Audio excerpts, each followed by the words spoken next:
Well, the Bison may not be playing, but that doesn't mean we're not working. Welcome, everybody, to the latest edition of the Bison Video Blog, brought to you by Gate City Bank with Jeff Kolpack. I'm Dom Izzo. North Dakota State heads into its bye week. Jeffrey, a perfect 3-0 after the big win over Central Arkansas, 49-31 on Saturday. Missouri Valley Conference play looms, which we'll get to that in just a little bit. But 3 weeks in, evaluation time. Where do we see the Bison here through the first 3 games? Kind of a midterm grades, if you will. Maybe first like semester grade. How about that? Yeah. How about that? First semester grades. Midterms. Yeah. Almost midterms. Yeah. Defensively, I think we went into this season wondering what this team had and what kind of defense it would present with losing so many guys from last year. And I have to say, surprised maybe would be the word that comes to mind. I think they've been pretty effective.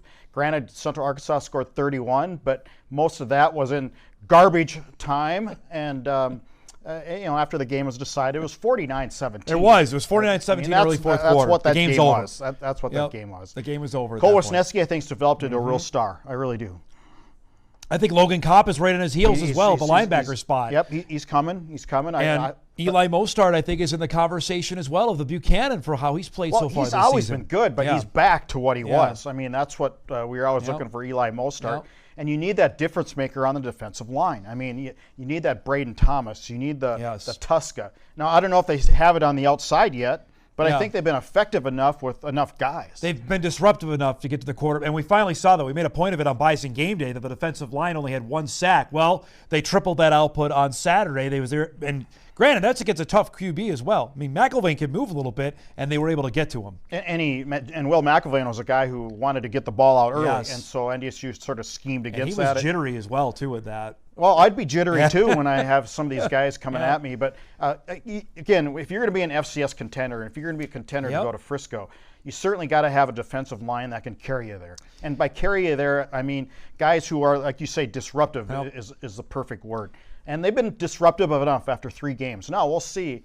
When it's get into, Missouri Valley play, that's a whole different deal. Now, the other question was offense and spreading it out in wide receivers. And, boy, they have done that in spades. 11 different guys caught passes on Saturday from Cam Miller. I want to get to Cam in a second. But we have seen that from the offense that we were told all during spring, all during fall camp. We're going to open it up. Well, Tyler Roll and Matt Entz have fallen up with that work because they have done that through the first 3 games. And I think that was a directive in the offseason. I think when the Bison went into evaluation mode of last season, they looked at what they had, and we thought they were too predictable, and maybe in their review they thought they were too predictable too. Predictable is not good when you have an offense. I mean, you want to spread it out, and they have all these guys. I think Eli Green is developing right before our eyes into more of a go-to guy than we think he is at this point, and certainly what we anticipated. We saw what he could do with that long touchdown pass against South Dakota State in the title game. Zach Mathis is a steady guy. He's a veteran. He's a 6'7" guy that has, I think, a great place on this team. But I think Eli Green is the guy that's really... I think so, too. It's certainly, I think, trajectory is moving upward for what we've seen through the first 3 games of the season and how they used him out of the jet sweep, different catches that he had on Saturday. I think you're exactly right with number 13 that I think the trajectory is going upward for him.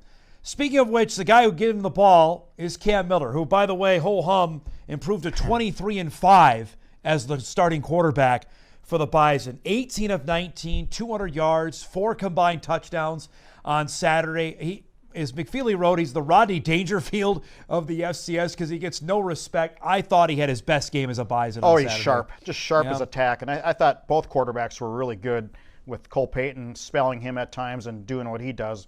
But Cam was on point. The timing was good. Getting these guys in stride like that. And that's the thing I think we were missing in prior years. Is it'd be open over the middle, but it's just a little off. Be behind.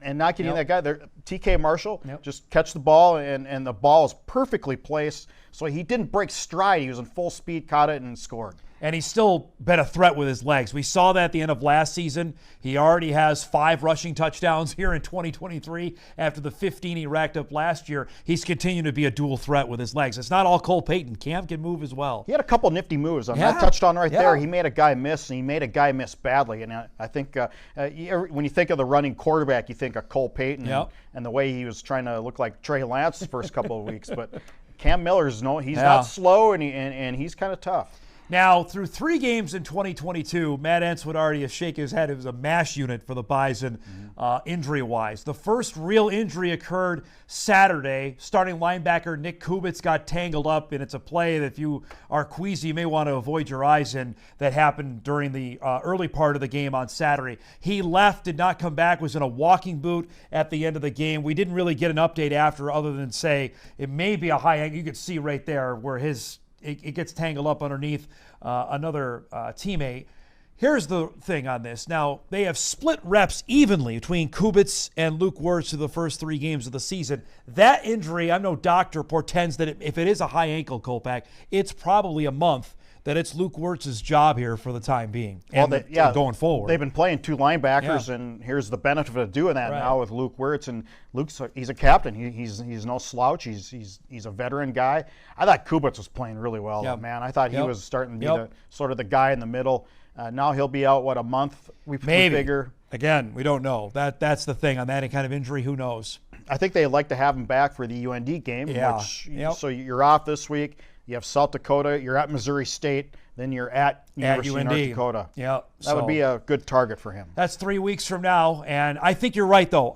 With just on the naked eye, just watching this season, I thought there might have been some separation now that Kubitz may be taking the lead of that middle linebacker spot. You saw that photo. The guy's a man. I mean, he's been. That's what they look like when you're not out of high school anymore. I mean, it's a man's game. It's a maturity game. And these guys have been around a while, and I think when you lose a veteran guy like that, especially at that position, it could hurt. We'll see. But Luke Wirtz has got to be the guy now. Right, and that's the thing on depth on this, Kolpack, which we harken back to last year. If you lose a guy, how much that hurts your depth everywhere else. Nick plays special teams as well. There's other areas now that they got to figure out how to plug that hole. Well, special teams is and he's kind of that guy in the middle too, right on the kickoff return team anyway. But I look at Luke Wirtz was highly recruited. He's a 5-year guy. He's in his 5th year here now. He's a captain on this team. Yeah, and so now it's like I say, it's his time. I don't want to say it's his time to shine. I think he's had some good moments. Yes, he has. But it's his time to take over and put some ownership into the position. It's a flip-flop of roles because remember, Wirtz got hurt with that same injury last year against Montana in the playoffs. We didn't see him again to the national championship game. And Kubitz really, I thought, stepped up in the postseason and played some big-time minutes down the stretch. Yeah, and this defense, I think, when you talk about the Bison defense over the years, the depth is the word that comes to mind. Although a linebacker, they have really played a lot of linebackers. No. Maybe fortunate that this is one of the rare instances that they have.